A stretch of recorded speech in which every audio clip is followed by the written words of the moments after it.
আরে জুই, কি রে? মা পায়েস রান্না করছিল, তাই তোমার জন্য নিয়ে আসলাম। তোর মায়ের যা কীর্তিকলাপ, কয়েকদিন পর পর খালি পাঠাইবো কিন্তু নিজে আসবো না।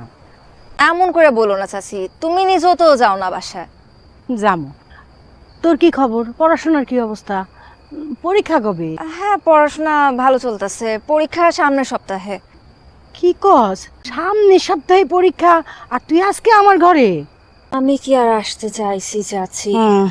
মা পায়েস রান্না করে বললো যে চাচির বাসায় দিয়ে আয়। চাচি, ফরিদ ভাইরে দেখতেছি না যে, বাড়িতে নাই? আর কইস না, কালকে ইন্টারভিউ দিতে গেছিল, ছাতাটা হারায় ফেলছে। আসার সময় বৃষ্টিতে ভিজা জ্বর বাঁধাইছে, এই যে শুয়ে রয়েছে এখন। আয় ঘরে আয়। মা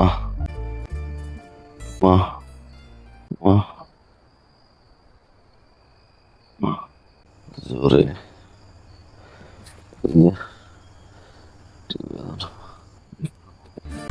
কপালে মা,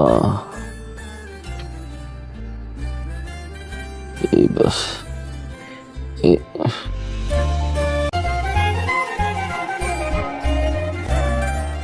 সময় আইসো? কিছুক্ষণ আগে। মা পায়েস খান। ইচ্ছা করতেছে না। আমি নিয়ে আসছি।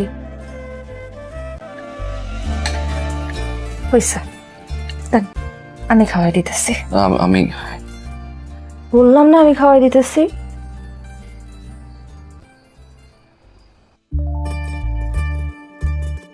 জ্বর আসছে, খুব ভালো লাগতেছে না এখন?